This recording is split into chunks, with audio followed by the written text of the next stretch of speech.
ooh, somebody in uniform. For some reason, I feel like there's just something naughty about nuns, Steve. There's comedies that do well, and then there's movies like this that sort of transcend it. And just like, I mean, I think this became like a Broadway show. People love the music. They did a sequel. Cook looks like he was on his way to catch a predator sting, but they were like, "Hey, Bob, we gotta have you wrestle, dude. Atom Bomb needs an opponent." But first, have a seat. Yeah. Happened in the 90s. Finery is. It I has to got, be something though. It's not a yeah, gown. yeah. She was moving that ass. I saw you, Kathy Najimy. You know what I'm saying? I got some hocus pocus for your ass. This is so beyond my taste now, but the one on your left side, like sort of mousy, younger looking nun, Yeah. I always had a little bit of a thing for her. You know, we're going to talk about it. I obviously, but this is a strange movie that kind of caught the world by storm in the '90s. You know. She kind of looks like what's the chick from Melrose Place? No, Party of Five. Oh Sarah, yeah, yep. Sarah Michelle. No, not Sarah Michelle Gellar. That's Buffy. The other one. I always get them confused. Is Party She of looks like Five Rogue from X-Men? I don't know. No, I think that's I don't know. I didn't really watch those shows too much, but no, she's hot. She's a nun. I feel Jennifer like Love none. Hewitt. There you go. J J Lo, kind of Jennifer Love Hewitt. It's not J Lo, but I could see that. Maybe not as busty, but I think there's just that thing about nuns. Like it's like the for like ladies whenever they're like, ooh, somebody in uniform. For some reason, I feel like there's just something naughty about nuns, Steve. Not to like sexualize nuns, but I just feel like there is something. It's like almost like a porno story where it's like this pure nun just has to just let it out, you know, and you're the guy. You know those kind of pornos do exist. Oh, I'm guaranteed. I mean, well, I don't know if they were nuns, but the first porno I ever saw in my life was about two women who died. I think maybe they weren't nuns, but there was like a devil that was leading them around, and as ghosts, they were fucking people. But you know, it's No, neither here nor there. get that away from me. It was basically like that scene in Ghostbusters where Aykroyd gets the ghost beach. Like there was literally a full scene of that where you just see like the ghost end of it, where she's just taking it to the neck, Steve, in a ghostly way. Nice. I don't know how we veered into that, but just something interesting I found going through my old stuff from my parents' house. And I think I got this like at a Scholastic book fair, which is even odder to me. But I wanted to show you this. I was always a huge fan of Tales from the Crypt, Steve. I don't know if you ever were, or if you got like into it at all. I always enjoyed it. So like for some reason that show was very adult, you know, very kind of graphic for what it was. But they actually marketed like groups of stories to kids Wow. in this like almost, and it's kind of tamer than I was going to show you this because to me it was like these were the two things other than Goosebumps, but there was this, right? But then this was freaky on TV, but then there were these, Steve, and I feel like these are the ones. I remember that one. Well, these ones, the art on them, like, is just fucking scary as shit. And there's like weird, I don't know, it's very not adult, but the stories they told, at least as a child, freaked me the fuck out. Especially like the one about the chick who gets the zit and it's filled with spiders and stuff. It's just gross stuff. You don't remember Oh, that? I don't remember that one. I love that. I mean, everyone liked Goosebumps, but there were some more like hardcore versions of Goosebumps where they were taking it like this one. I was going through it. There's like a little like voodoo doll, killer voodoo doll in this that kills a guy. There's something involving spiders in this where they lay eggs in somebody, so they're kind of like treading over, I guess, scary stories. But did you have like were you into scary shit as a kid in that way? Uh, Did you like Goosebumps? I'm assuming a little bit. I never got into Goosebumps. As a kid, I didn't. I understand the hype and the cult like following around it, but when it came to horror or scary things, it was just on movies. I was always into bios. Really? Even as a kid, I was just always into like actual facts and figures and like Still to this day, man, I find it intriguing. I I don't enjoyed know. those for like athletes when I was a kid, or like we Exactly. started getting them for like wrestlers too. And it was before Wrestlers. the internet, so you weren't kind of privy to those like the actual lives of these people. It was pretty cool to read as a kid too. You're like, oh shit, Jose Canseco got picked on, crazy. Stuff like that. Yeah. Yeah. Like Hulk Hogan used to be a fat kid. Yeah, dude. Like Mick Foley was just some nerdy. I mean, it made sense to me at the time anyway, but it's just like cool. I get that. I was definitely into bios. I think I kind of got into those more like I don't know. I think the first actual books I started reading were um like I'd see a movie and be like, "Oh, there's a book. Like Jurassic Park was a book before it was a movie. Let me check that out." I Yeah. think movies kind of got me into books more than anything, but I get that. The bios are definitely as an older guy, I definitely like reading a nice bio, especially if it's like a spicy one. The wrestling ones really got me back in the day. Inspiring in a way. Mick Foley's was, and also they're like, I know they have like ghostwriters or people writing it like alongside the subject, but like Mick Foley's was just like a poignant book. I felt like Yeah. it was very well written and stuff. But yeah, I don't know. I was like not. I wasn't like a crazy like into scary movies thing. I was more like you, where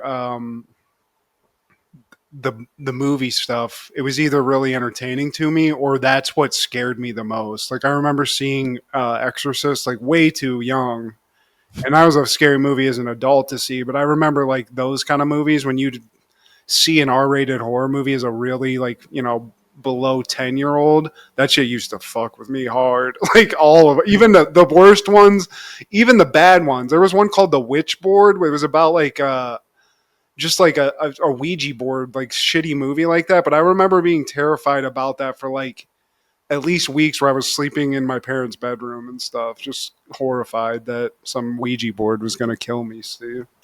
You like to be scared as a child. In that when I had people around and it was a collective scare, I didn't like when people tried to. My sister, like, we had a finished basement, but it had like it was a basement, so you had to walk upstairs. So she used to like lock me down there and freak me out and scare, And so when I was being freaked out and nobody was there to like be with me, no, I did not like that. But you're Yeah. sitting around with a bunch of buddies watching The Exorcist and everyone's pissing their pants. There's something kind of enjoyable about that. A collective fright. Yeah. I think that's kind of the pull of horror movies in general. Like that's always the most fun to me is when you either watch something that's like Friday the 13th where you can kind of like make fun of it collectively, or it's so fucking freaky like you're in the theater and everybody's like having that like collective reaction to what you're seeing.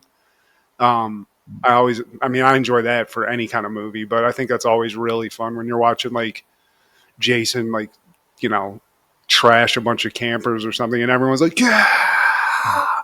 Or So the gore and shit. uppercut somebody's head off.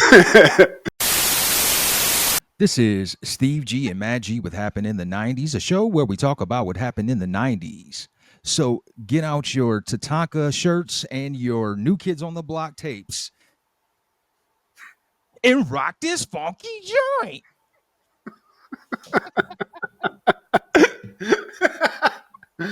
Out of nowhere. Where'd you get that one, son? Today, my friend, we're talking all things May 29th in the 90s. Starting off in 1990, Poor Righteous Teachers would release their debut album, Holy Intellect. And that is the album with Rock This Funky Joint. I don't. Fucking. Was this it, Steve? Was To this me, it? that it was it. They had more albums after this, but this is the one that like I remember from them. Poor Righteous Teachers, they came in the early 90s around that time when Public Enemy was just running shit. X Clan, it was a lot of black knowledge, self-empowerment, really witty and just putting a lot of intellect, no pun intended, behind their lines. Yeah, this is not something that really crossed the magnetic sphere, Steve. Of But course not. No, no. I don't see a 7-year-old Matt being like, Poor Righteous Teachers, this, X Clan this is to the the East, my brother. shit. Rock this funky joy. Yeah. But Okay. They don't get credit though, because when I was listening to this album, I feel like they were pioneers in a sense. The album is actually considered like one of the best like hip hop albums from the '90s. Damn. Okay. Yeah, I mean, you it's could say got boom two bap. hits on it. Billboard. It didn't really clock like any sort of huge chart toppers, but it eventually got up to number 42 in the hip hop R&B scope, Steve. So it had to be doing something. That's not bad.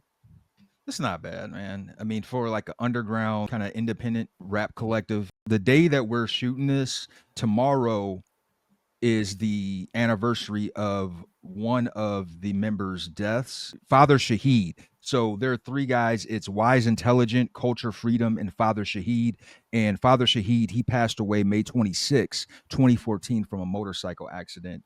It Oh, was whoa. Okay. yeah, so 11 years ago, man. So RIP to him. Yeah, shout out to the Poor Righteous Teachers. But in 1992, a Sister Act premieres in theaters.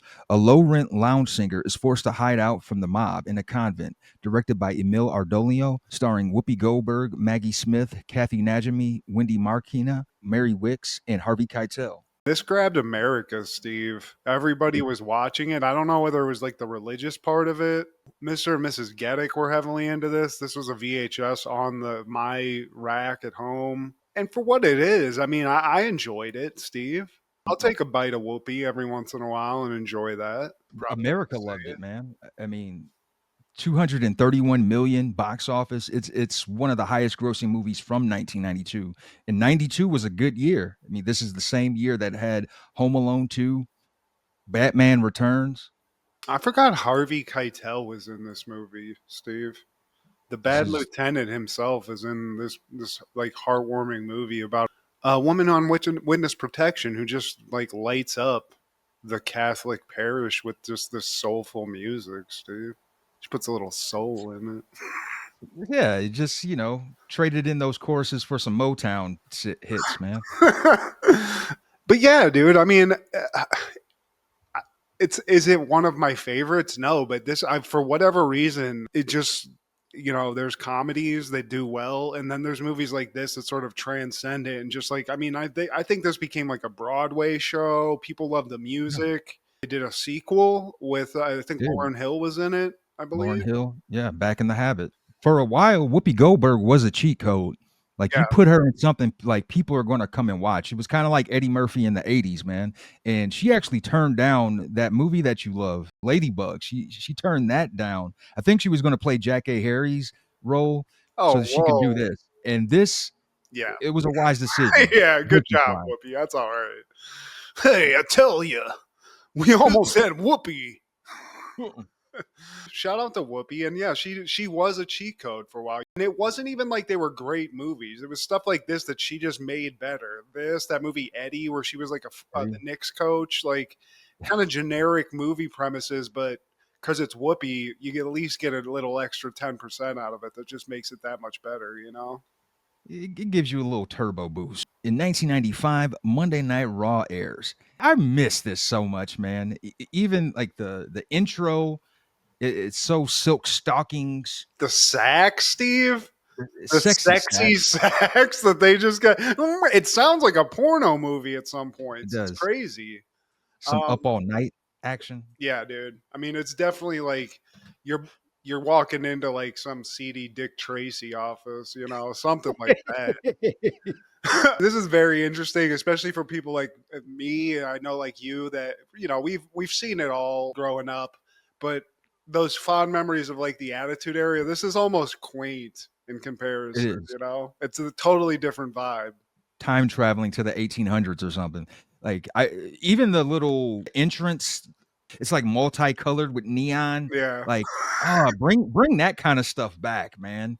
Just Yeah, do a throwback episode, Try to they do should. something like that where it's just like at least like the vibe of it, but like it almost seems like not as well produced either because like right at the beginning of it, it seems like they're like turned the cameras on too early because you hear like Jeff Jarrett talking shit, But it just seems like they have a mic on and it's not supposed to be. Just like sitting there shit talking Undertaker. It's weird. I didn't like Double J as a kid, but I just think it's a funny gimmick, Steve. It's like a Ric Flair ripoff, but he's just like a gay country music star or something. It's like Elton John mixed with a country western dude almost.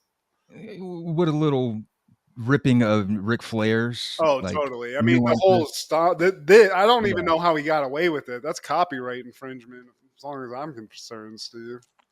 He's easy to hate, so he does good heel work. And I love that he has a legendary, just like manager, I guess. Rhodey adds a lot to it, Steve. Whether he's stressing out outside the ring or his crazy reactions, which we'll get to later, it's a precursor to Road Dogg, and I love that. And he's starting this episode off challenging Undertaker. Like, how dare you? Like, we don't take you serious, Jeff Jarrett. You challenging the dead man, and this is good. Dead. This is like the purple and black. I like this Taker. This This is is like the my favorite. scary one where you're like, is he dead? Like, I don't know. He has no reactions. With the wet hair, like Yeah. he just came from a swamp. This is the kind of Taker I would like to have on a T-shirt. Like, not the American Badass, not the stuff that happened later. I agree. This is the Undertaker that I like because it works. Like the American Badass shit, I was like, it's the Sons of Anarchy shit. And then he went darker in the Raw era too. It was like the Ministry. It was all right, but like, man, it doesn't beat this one. Yeah. But I like just like an old Western Undertaker that's like from the Beyond, Steve. That's really what I don't like it when he's got like a dragon skin, like trench coat thing going on. I didn't dig that. It was bizarre. Yeah. Jeff Jarrett's just in the ring, like, yeah, I don't give a shit. I want to fight Undertaker. I'm not. You think I'm afraid of this guy?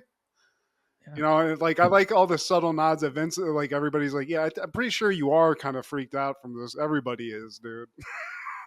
Apparently, this is the qualifying match for King of the Ring 95. We do have Vince and Jerry on the ones and twos. And Jerry, he knows all about being a king. Heavy as hell. Where's the crown? Huh? Anyone ask me? I should know. He's it, dude.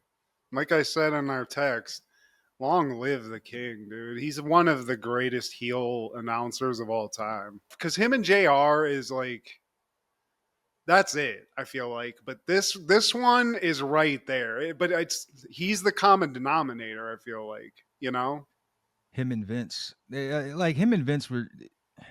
I like Vince better with Jesse. Or hell yeah, or Gorilla, dude. It's tough, man, because it's just like it's like you could change a flavor every once in a while and be like, I kind of like this old school like Gorilla Monsoon, like just straight from the hip. Whirling, he's saying whirling dervish and like hitting him in the bread box and stuff like that. I like that old school language. We do get that fun saxy intro after Jarrett just shit talks for a little bit.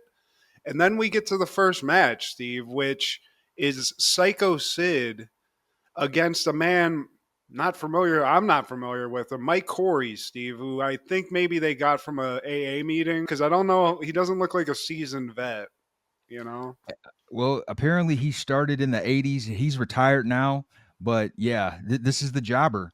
Yeah, One he got of the many done jobbers. working at Sizzler, and they brought him in just to get the shit kicked out of him by Sycho Sid, Steve, because that's really what happens here. And Sycho Sid, for all of the bad mic work, the vibe, the look, and in combination with his insane entrance music that I love, the and just that like kind of scary. It's intimidating, Steve. He looks the part. He got the Jerry curl dripping, and I didn't remember him being in the $1 Million Corporation with Ted DiBiase. I do remember Tatanka because that's who he comes out with. He makes quick work of Mike Khoury. 1 minute and 20 seconds. I mean, it's a power bomb. It's a couple of chokes. It's just him just obliterating this dude. And I like when he pins the guy after he wins. He just has like that. He talks to the gods, Steve, and just starts laughing. It's very Jim Neidhart mixed with Mankind. It's just a little bit of both. He's causing damage, man, because we cut to Diesel. He's in the hospital. Laid up. They're showing clips of Diesel getting power bombed by Sid, And not only was he power bomb, he was choke slam. Sid fucked him up. And when he power bombed him, Diesel came down on his elbow, Steve, causing massive damage that if you didn't believe it from the replays, we get just a basic blow by blow from Dr. James Andrews, who's a renowned sports medicine expert, but just runs us through the gamut of all the injuries that Diesel went through. He had a blown out something, a ruptured something. Spare no expense on Vince McMahon's part. He wants Diesel back, but Diesel's laid up, Steve. And I mean, Psycho Sid, Diesel's a big dude. I mean, that's pretty impressive. He can just fucking choke slam and just power bomb that big son of a bitch like that. That's pretty freaky, Steve.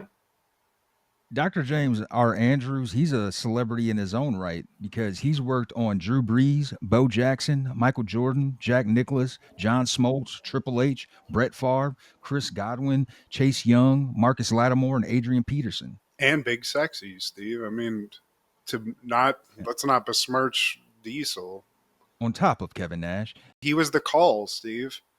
I'm sure there's another guy I'm forgetting, but like on ESPN, when somebody, like you said, like Bo Jackson has that catastrophic injury, James Andrews is like on speed dial for everybody. He's the Nike of doctors.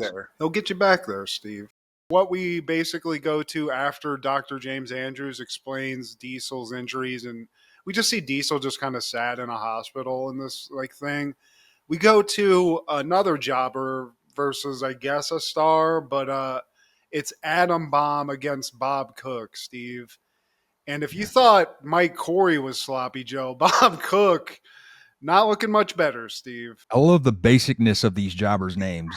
Yeah. Mike Khoury, Bob Cook, John Smith. Bob Cook looks like he was on his way to catch a predator sting, but they were like, hey, Bob, we got to have you wrestle, dude. Adam Bomb needs an opponent. But first, have a seat. Yeah.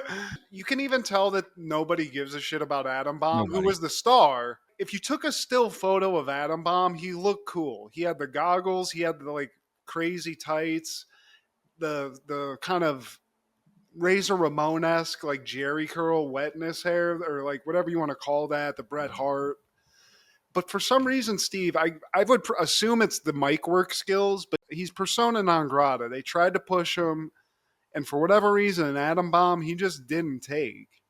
Even his finisher, I don't know if this was always his finisher, but he finishes this match with a flying lariat off the top. Like, bro, your name is Adam Bomb. Your finisher isn't any variation of a power bomb. I feel like that's a gimme. Yeah, do something. But no, Steve, here's where the bombs come in, because once he does finish off Bob Cook in this Who Gives a Shit match, he has like a bunch of bombs that he tosses out to the crowd like t-shirts. I mean, come on, dude.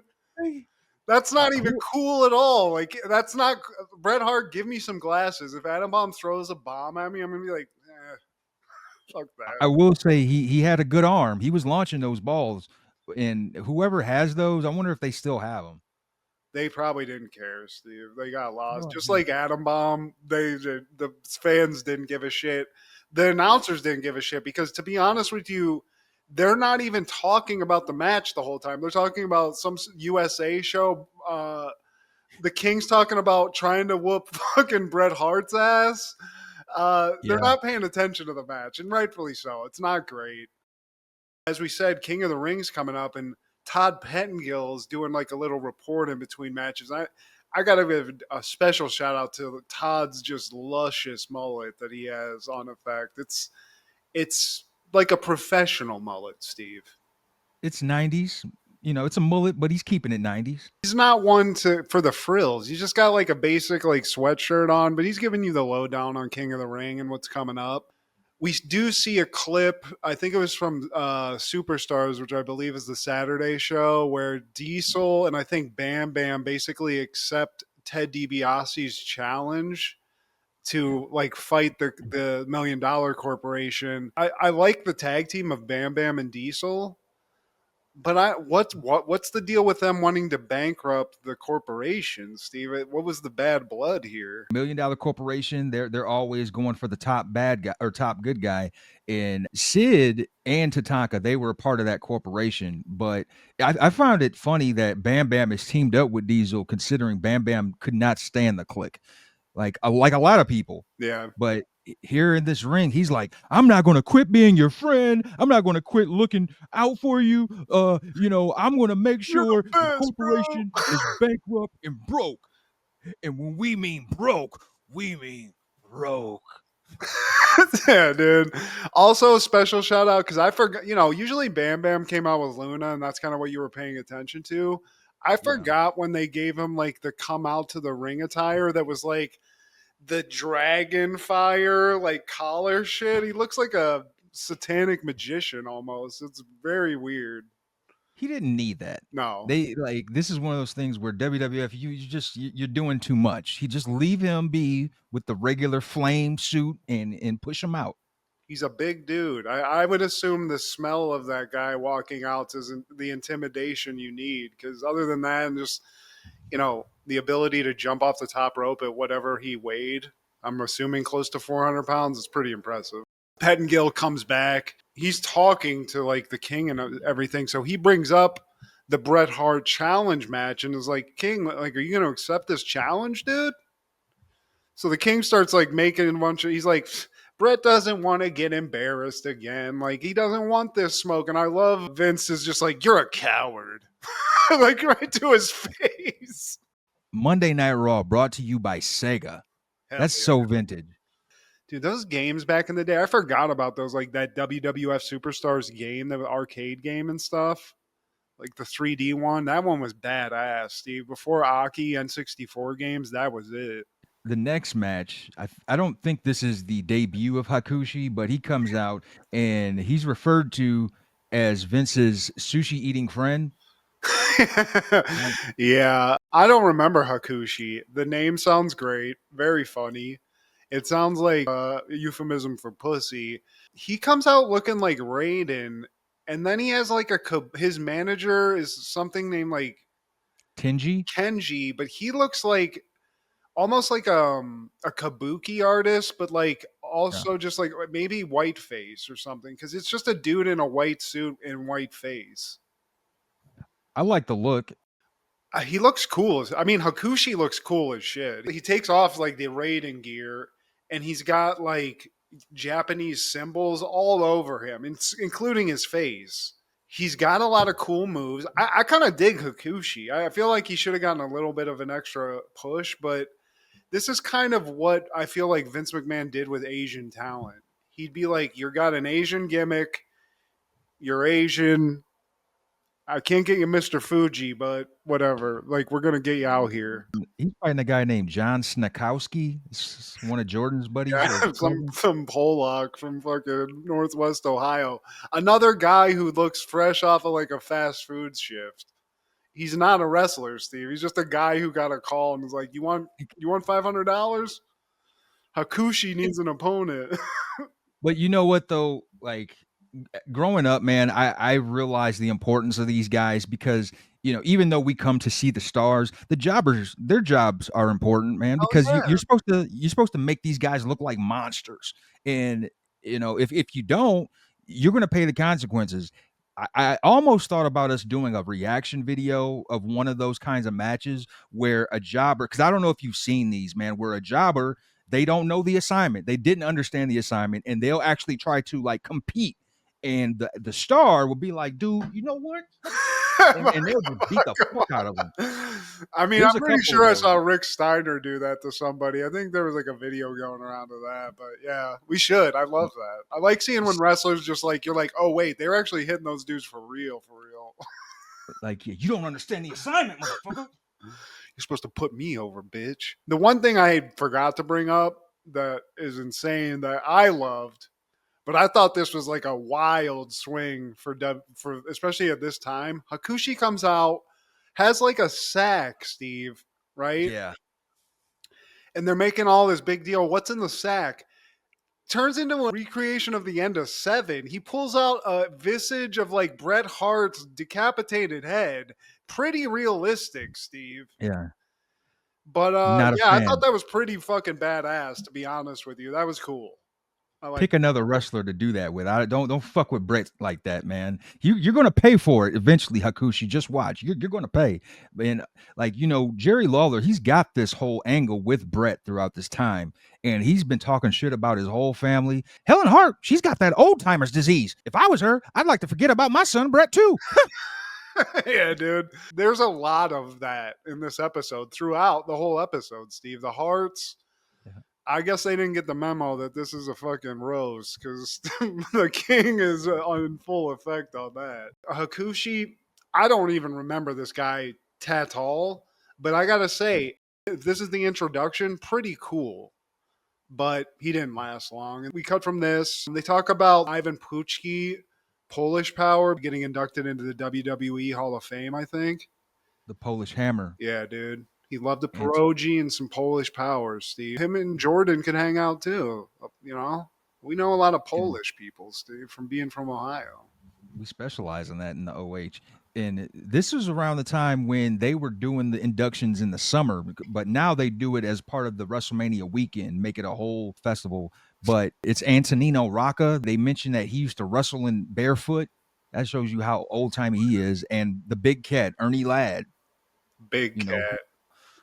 But dude, I mean, Ivan Puchki, I remember this name. He would be brought up like when on those videos we would rent from Video Connection. You'd hear about Polish Power. I don't know that he was ever like maybe they showed like throwback videos of him. It was not. We never really saw him wrestle. I don't believe.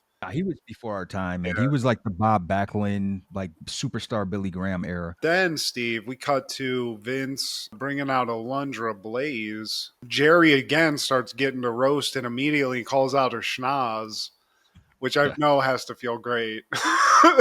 Alundra Blaze, sexy, Steve. She looks like a CEO of a company or something. She's very professional looking, and she's brought out not to be made fun of because of her gigantic nose, but Vince is asking her about retaining her championship.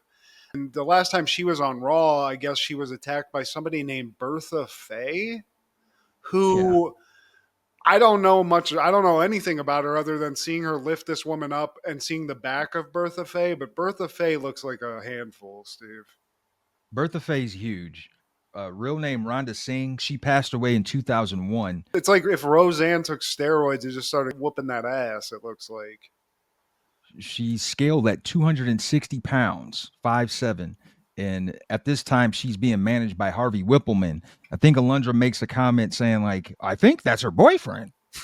Oh, yeah. Because then they keep asking. That's like a little joke they keep saying. But Alundra's like, I got blindsided. I don't even know who this fat bitch is. Whoop my ass. This is a woman that dumped the belt in the trash in WCW, right? That's her. So that was a great mic work when she did that. I loved it. She had attitude, panache, or whatever. This, she's like, I'm going to be here to stay. It was just like, sucked, Steve.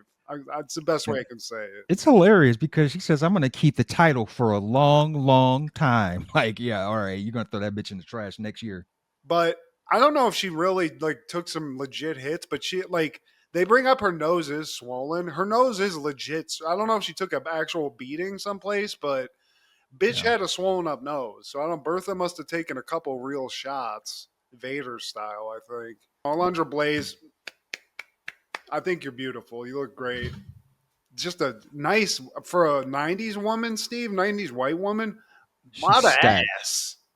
Ass and titty. Then we get like a little promo for another qualifying match. I think that's going to be a next week's show where Owen Hart's going against the British Bulldog, and he doesn't even have the braids anymore, Steve. He's ready to go. Brothers-in-law. Which I don't think is that big of a deal. I feel like brothers-in-law, I'd love to whip a couple of brothers-in-law I've had's ass. That'd be great. I feel like it actually works better. It's a good motivational tool. Therapeutic. Yeah, exactly. Then we get the next match. Men on a Mission, Steve. They're the talent, and they're going up against a couple other jobbers that they got for this episode, Steve. Gary Scott and Aaron Ferguson. I'm pretty sure those are those governments. And before we get into this, Steve, am I like hallucinating? So there's Mabel, right? There's Mabel. But then the other guy, didn't they have a guy with like blonde hair and shit? Like blonde hair and a beard? Or am I thinking of a different tag team? It's always been the same guy. I mean, maybe they just dyed their hair, but it's Mabel, Oscar, and Mo. They don't even have an intro. no theme music or anything. I guess they're just pressed for time. So by the time we cut back, they're already in the ring in action. I think the match has already started. Gary Scott and Aaron Ferguson are just two off-duty cops. They're paying union rates here, so they had to just get the match going. They're just here to get their ass kicked by men on a mission. Mabel, this is like probably the best Mabel's ever looked, I got to say. He's fat. I mean, he's always been fat. But he's looking more like cut in the chest at least. He doesn't have titties yet. He can move better. And he's not just wearing a trench coat to hide the fat, but just a longer than necessary match. We all knew who was going to win this match. Gary Scott and Aaron Ferguson stood no shot. When a fat guy, that's the move you got to take. I'm not cool with that. You better let up on that one, big man. That's not get cool. your big ass off me. Yeah, dude. He actually fucked people up, man. I think Kevin Nash actually got injured, like legit injured from his match. But I do like Mabel's really playing to the crowd a lot.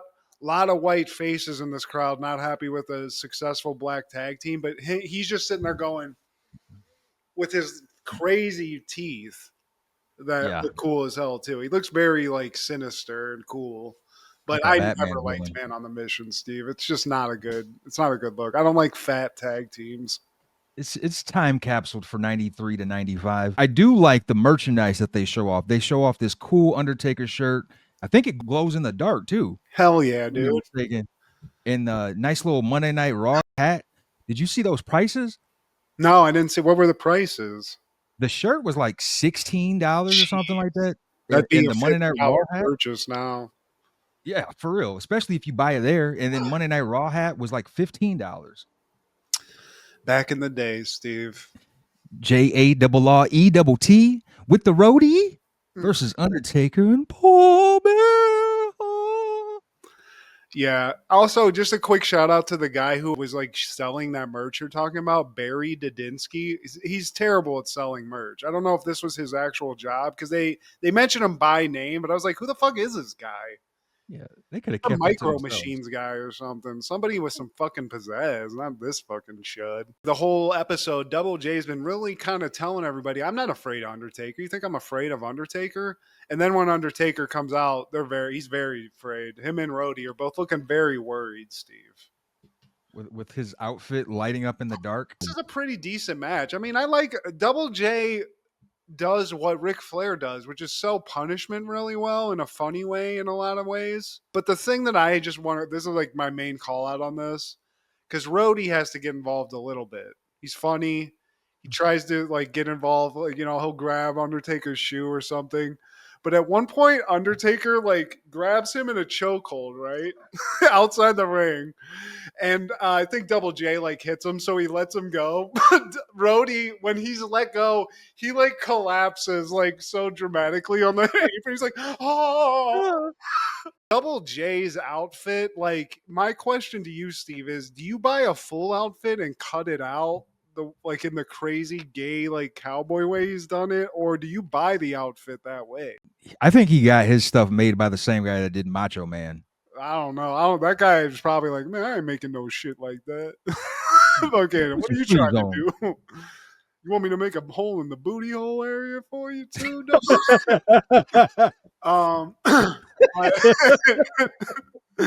Double J, you know, he does pretty good for like being who he is against the Undertaker, against the dead man. But you know, Steve, he wasn't gonna beat the Undertaker, not tonight. Of course not. Like he does the old school, and at this time, I don't even think it has a name. It's just like walk the rope and then does that. Amazing. JJ, he at some point he's working those legs. That was his method throughout the match, man. You know, whenever a shorter guy fighting like a 7-footer, 6'10" guy, you got to work those legs, man. And you know, his method was working up until it wasn't. Paul Bear even gets in the action, man. You know, I never see Paul Bear have to take off his jacket to show a motherfucker, but he was chasing the roadie around. You're getting chased by Paul Bear. Oh yeah, I mean, that's just got to be funny at that. I would start laughing. Yeah. You will fuck around and find out. I want to whoop that ass. One thing they mentioned that I would love to see, just like a clip of this part of like WWE, but They mentioned that this guy named Kama whooped Undertaker's ass, stole his urn, melted it, and turned it into a chain, Steve. Turned it into a chain. Yeah, That's badass. that's Godfather. That's bad Future. fucking ass, Steve. I mean, keep that shit forever. I didn't know who they were talking about. I didn't know who Kama was. But that's fantastic. Well, do you remember before he was Godfather, he was Kama Mustafa Yeah. in Nation of Domination? Yeah, that's That who didn't that is. track to my didn't connect the dots there, but wish I could have seen it. I'm probably gonna look it up, but love that. That's fantastic. And I love the airtime Undertaker would get when he comes off the rope and does like his little, he kind of does like a flip in a way. He does like his flying lariat. He's already like 6'10", 7 foot. And then he goes in the air to like, I wish I could have seen that in person, man, up close. Like I've Like when seen a the guy Undertaker. dunks and gets way above the rim to the point where it looks like they almost fucked it up, you know? He's actual hooper. Like he hooped back in the day. So this era of Taker, he's still in that basketball player like shape. Rest in. He hits a three on you and just goes, rest in peace. That'd Dude, be a this guy's cold ass. fucking eyes are going into the back of his head. It's fucking freaking me out. He's just playing mind games. And Jarrett jumps into a choke slam off the top rope, and you're finito at this point. When Undertaker puts him up in the tombstone, like, bro, don't jiggle your ass cheeks while I got you up. Yeah. I will stone cold your ass into this. Hey, stop moving. No. Doing like calisthenics in his fucking face. They're 69 and basically. It just looks Yeah. insane. He's like twerking in Taker's face, like, man, get your booty man. Wrap this shit up. Fucking cheeking me in the fucking face. But he tombstones him, wins, obviously. And I love Rhodey. Road Dogg just drags Jarrett's dead body out. He's just trying to get him out. It's a typical Undertaker match. He gets fucked up a little bit, but invariably at one point, it's almost like the Hogan just like shaking his head. He just gets up out of that laying down position like a zombie and just starts whooping that ass. So shout out. That's really it, Steve. I mean, it's going to be Undertaker Mabel in the first round. And I think we know who's going to win that match too. But I wonder if Taker could get Mabel up in a fucking tombstone, Steve. Well, he doesn't because Mabel actually wins that year. What? Yeah. They had high hopes for this guy, man. Damn, Mabel, dude. Just couldn't work a mic. See, I think that's like the thing. I think that's what they're like. He's gonna figure that part of it out, and when they don't, it turns into an atom bomb situation where, like, I don't know, dude. Now you're in a demon clique. I don't know. You're Like if you ever see the ceremony when he's crowned, like you have to have superhuman strength to carry him around because you know they do that whole thing where he's on like the royal whatever, and then the guys are like holding him. Like, man, I think there were like 4, 6 guys maybe trying to like carry him out. No, hell Like, no. and they do a preview of the next week. It's going to be Savio Vega making his Raw debut. You're going to see Man Mountain Rock, who used to be Max Payne in WCW, and then British Bulldog versus Owen for the qualifier. But there's also a promo from Bob Backlund, and he's talking about how rock needs to be abolished. We need to listen to Beethoven and Bach. This rock and roll is crap. It's destroying the youth. It's destroying our country. It's destroying our society. It's demonic. Was this pre him going psycho on people and trying to kill them? This is Sycho, Bob. Okay. Like, all right. yeah. I love that. It's almost like Bill Cosby-esque, where it's just some crazy lunatic telling you all these, like, pull your pants up. Okay, boomer. Bob Backlund, though, he looks like a Chucky doll that will kill you and is man-sized. He's a man-sized Chucky doll, Steve. Or Howdy Doody. 1998, Almost Heroes premieres. A tracker and his entourage help a fop try to beat Lewis and Clark to the Pacific Ocean in 1804. Directed by Christopher Guest, starring Chris Farley, Matthew Perry, Eugene Levy, and Kevin Dunn. I did not know Christopher Guest directed this, Steve. So weird. The guy who directed This Is Spinal Tap and all those like weird mockumentary movies. This was just the last actual like kind of just regular movie he made. Fuck it. Yeah. He's a part of that Eugene Levy Catherine O'Hara, that SCTV crowd. Yep. I actually enjoyed this, man. It was all right. I would say Chris Farley is the driving force that got me through the movie. This is our last taste, our last opportunity to see him in a film, man. This came out posthumously as he passed away late 97, but at this point we've also lost Matthew Perry, man. It's Both crazy. gone too soon. Yeah. Yeah, I mean, the only thing we got after this of Farley was him in Dirty Work, which is just like a quick cameo that he did. It came out after this. That was 98. Yeah. Yep. But this, I mean, I'm the same way. Is this his best? No, absolutely not. But I enjoy this movie. I've always enjoyed it. You know, there's some quality stuff, but the jokes are all there.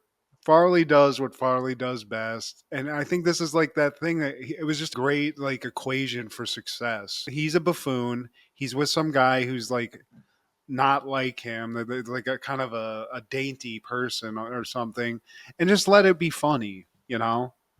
Some The things I Eagles love, nest. Higgins, when the Higgins guy that tells the story about eating sheep shit.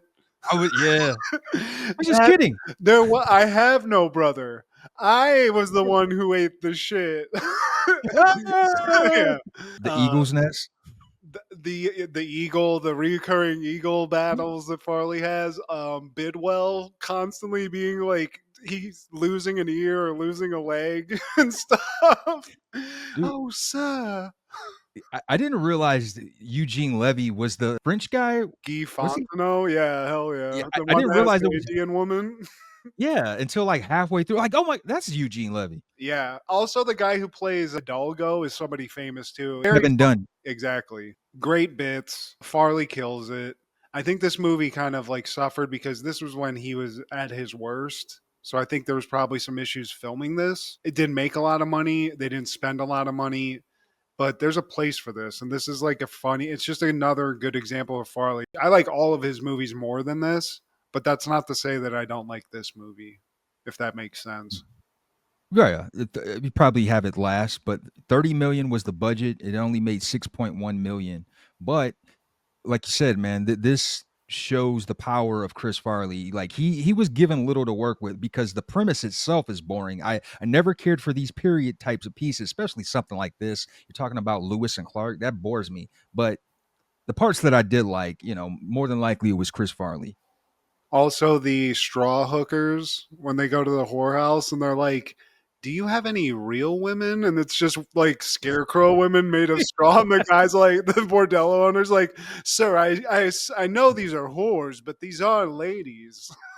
And And the one guy, I can't remember his name right now. Who I know it's not Ernest. I know it's not the guy who played Ernest, but the dirty guy who always like trying to speak into Bidwell's ear when it's off his head. And the one that has like the straw woman and eats the straw woman when they're in the snow. He's very dirty, he has a beard. It looks like Jim Varney, but it uh can't be. I'm pretty sure Jim Varney was dead. no, he wasn't dead by then, but it's not him. But yeah, dude, there's just little minutes in this that are great. The chick who plays the Native American chick, hot as fuck. Can't Yeah. act worth a shit, but is hot as all shit. That's all she's needed for. Bokeem Woodbine, can't forget about him, It says, aka "Welcome to Snakes Bend." Evil Dave Chappelle. Yeah, dude. Bokeem Woodbine's great in it too. It came and went. I think anything that comes out after like the star dies, it's a tough ask for it to be good. And I think that probably is another reason it suffered a little bit. When you watch a Chris Farley movie, we didn't get a lot of them, and you know what you're gonna get, and he still delivers it in this. You know, all of his reactions. You know, his like, Do you want my head to explode like all that stuff. in the name of all? It's just great, dude. It's vintage Farley, and I just the only thing that this movie does is just leaves you wanting more of that, and it sucks that it sucks to watch this and like the two guys leading the movie both dead. You know, I wasn't a huge Matt Perry fan, but he's funny in this. You know, he's a good straight man. Yeah, man. So shout out to both of them. R.I.P. to Matthew Perry and Chris Farley. Now it's time for some fun, Matt. Even more fun. What? How's that possible? All right. You ready, Matt? Let's do it. All right. So you can just start naming off wrestlers. They give us 15 minutes and there's 141 total. Like, let's start off with the obvious. Hulk Hogan. He's So in what there. is this? What is the category? What's the WWE WrestleMania wrestlers in the 90s from WrestleMania 6 through 15. Ultimate Warrior? Ric Flair, Macho Man, Randy Savage. I know he's in there. Hacksaw Jim Duggan. Oh,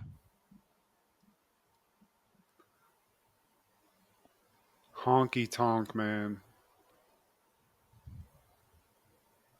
oh, he's not. What? Dusty Rhodes. Shawn Michaels. Razor Ramon. Diesel.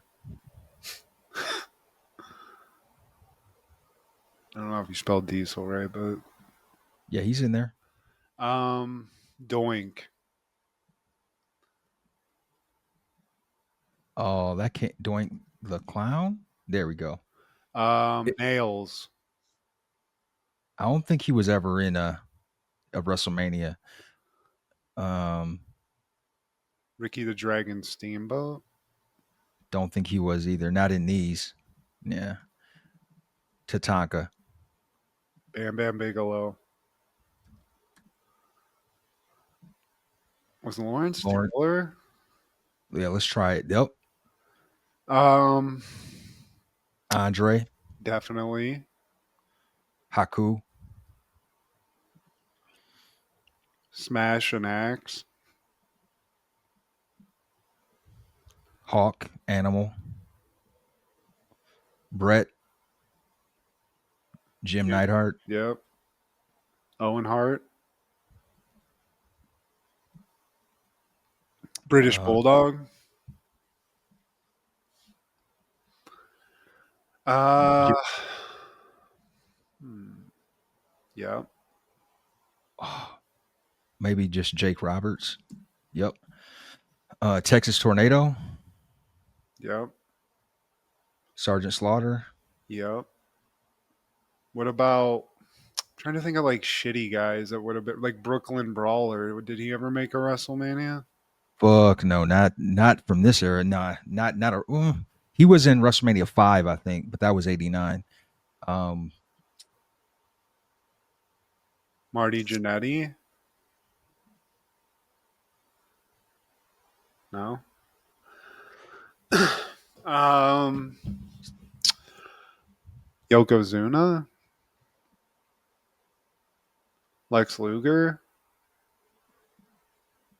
Got him. Mr. Perfect? Stone Cold. Yeah. The Rock. I'm thinking Attitude Era now. Ken Farouk? Shamrock. How many fucking people? Damn. 100. Still got a ways. People, reach out. Help us. Let me think. 1, 2, 3 Kid? What if I did X Pac? Yep, he's in there. Billy Gunn. Road Dog? Road. Triple H. Kane. Undertaker. Jimmy Snuka. Who else? Who else, Steve?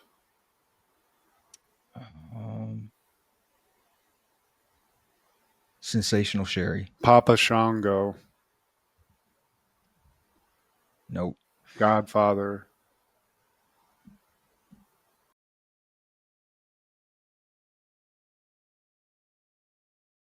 So 15. D-Lo. D-Lo? Was he be in there? Yep. Sable? Sable's in there. Mark Marrow.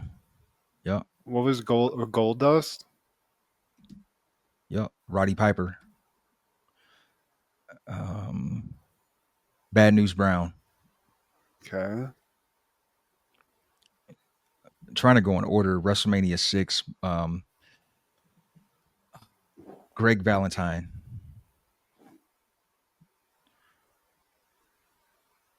Oh. Nasty. Jerry Sags. Brian Knobs.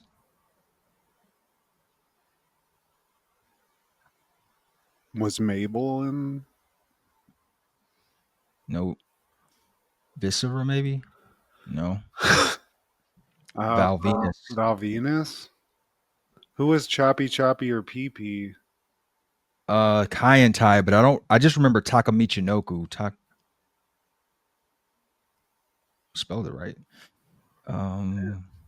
They should just hopefully it auto corrects to their correct name. Jesus, Steve. We're clearing a lot of them, man. Still like about a third of the way there. And we did say Edge. Road Dog. We did say New Age Outlaws. I think we got all the DX. Was China in the mix? No. What was the black chick with huge tits? Jacqueline. Jacqueline. Hell yeah. What was Gold Dust chick's name? She didn't wrestle though. Maybe does it count? Terry Runnels? No. Marlena. Nah, I don't think she'll be in there. What about Steve? I hate myself because I can't remember it. Already said Mr. Perfect. I need a reference.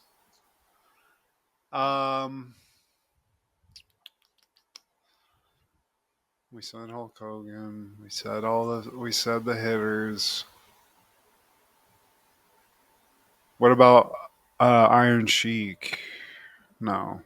What? Nah, that's too old school. Fuck. The Mountie. Yeah, hell yeah. IRS. Yeah. Ted DiBiase.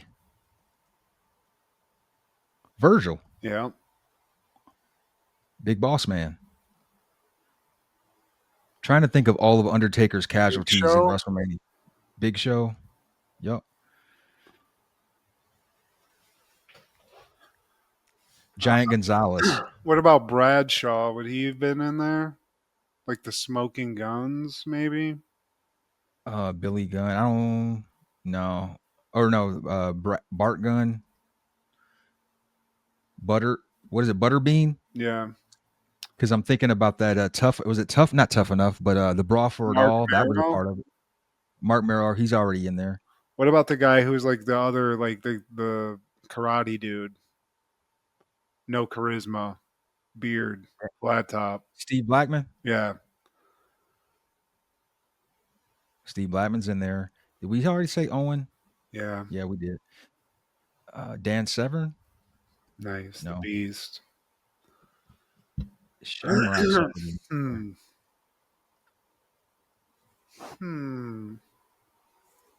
It's tough, man. Golga? No. What about people like Skinner, Nails? Neither of those are in there, man. What about Repo Man? I think he was, yep. Repo Man. 6 minutes. Fuck. Pete Rose. No, they didn't give you Pete Rose. It wasn't an actual match. Who? He got his ass kicked. Yeah, it wasn't an actual match though. So, dang. What was the vampire guy's name? Edge. Well, what about Edge and Christian? I tried him. Yeah, it wasn't. What the fuck was the fucking vampire? Gangrel. Gangrel. Yeah. Yeah, he didn't make it. That guy looked like a porn star, like one of those casting couch guys. So sexy, baby. Dude, I can't. All right, think about British bull. What about Brian Pillman? Was he ever in it? I doubt it. Warlord, Yep. Barbarian. There you go. Um, Typhoon and Earthquake. ooh, good one. Nice. Rick Rude in the mix. Yep. It's Rick We're Rude. 70. We're only halfway there, man. Vince McMahon. He should count. What about Shane O'Mac? Shane. Ah, there we go. What about Uh, the guys he was in a tag team with? Were any of the Pete Mean Gas. Street Pot? Yeah, there you go. Were any of them in No, there? No. What about Barry Windham? Was he ever in? nah. No. Oh, was he? I guess he was. Where the fuck was he at? Nice, dude. I called Barry Windham out and you didn't get that? Nice. Was Arn Anderson ever in He was in WrestleMania 5. Let's try him. No. America's Dad? Huh. Um, WrestleMania 6. There's still like a lot. Bad News Brown. Under 4 minutes. Steve, I mean, this is a fucking we got half. We got half. All right. Luna Vachon. She's in there. Okay, we got that. Um, Rick Martel. Did I put him on were the? the Hardy Boys in any of these? Stone Cold Steve Austin was Nah, no Hardys yet. did we say 1, 2, 3? Oh, you said X Pac, yeah. Did we say Razor Ramon? I'm pretty sure we did. Yeah. Already Um, said hmm. when they come up, man. There's Vader. Did we say Vader? He had to have been in one, right? Vader. He was in one. Did we said Yokozuna, right? Yoko's there. Uh, What was the guy that spit ink in people's faces? spit ink in people's He was an face. Asian wrestler. Great Muta. He was WCW. Okay. Still, that was cool though. It was. Shout out. The Orient Express, Steve. Were they in it? Timaru Tanaka. See, I don't like. You should be able to just put a fucking tag team in. I don't like that they're putting them by both of the guys You have to. singularly. Yeah. I don't like that. More than half a way there. All right, let's think here, Steve. We got less than 2 minutes, so this is crunch time. What about the old dudes that were with Vince, or the old bitches? Gerald Briscoe. No. Pat Patterson. Yeah, fucking No. Mae Young. yeah. No. Moolah. I think Mae Young is MAE Young. That's what I. No, you did MAY, but um. Okay, so we said Papa Shango. We said Ultimate Warrior. What? Fuck me, Steve. And I'm assuming it's going to tell us all the ones that we didn't get because I want to know. Oh yeah. We already said that. And there's going to be some key ones that I'm be like, man, fuck. How did I miss that? Rick Martel. He's already on there. Son of a bitch, Steve. And I've watched all of these. It's hard when you're just asked to put it out like this. Like this, yeah. I mean, Texas. we got over 50%. I feel pretty good about that. Trying to think of people that I just saw in like the matches at Royal Rumble that I can name off the top of my head. Got Adam. Was he in it? Yeah, he was in WrestleMania 10. What about El Gigante? Giant Gonzalez, he's already on there. Okay. I hate Crush was in it, but that's fine. Dude Love, Mankind. Might be able to get a couple in here real quick. Oh, Cactus Jack.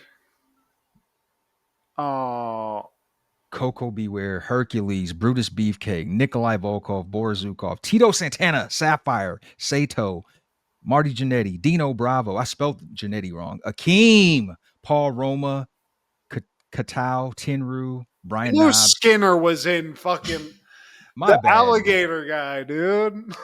We could have had 79. King Kong Bundy. Okay, that makes sense. We didn't put Mabel. We didn't say Dink. I should have said that, but Didn't have the Steiners, the head that shrinkers. hurts. Ahmed Johnson. I'm fine to miss that. He doesn't deserve to be in there. Savio Bradshaw. Vega, I feel bad. Mosh and Thrash. That's hilarious. The whole it's a lot of those guys from Savio Vega's clique that we like. I'm not going to remember those. Who the fuck is Sniper and Recon? Remember from the commission? Oh yeah. Commission? Yeah, dude. Mark Scott Henry Miller and Brian Christopher, fucking Scotty Too Hottie. Brian Christopher's the king's son, right? Yeah. Bob Holly, Tori Test, Al Snow. Bob Holly, that's the one I was trying to think of. I was like, who's the fucking guy with the like the Eminem hair that's just like a jerk? Headbangers. Kama Mustafa. Damn, dude. We just didn't get some of the ones that we had even said. Hercules. Yeah. That's the other guy I was trying to think of. Hercules. Brutus Beefcake. Damn, I feel bad about 6. 6 is hurting. And we didn't even get the average score. What's the average? 61%? Damn. Yeah. Well, we would have, man. Yeah, I like this, though. I like this. This is like a test of wills here. This is tough. It was, man. That's cool. Well, I feel terrible, though. I feel awful about forgetting about Brutus the Barber Beefcake, Steve. Brother Brutai. Son of a bitch. How many times have you said Brother Brutai in this show and we forgot that? Too many. That's why I will never be good at like trivia shows. Like I'm when I'm under the gun like that, my mind goes blank, Steve. We got to try this again, man. Yeah. Yeah, but for this one,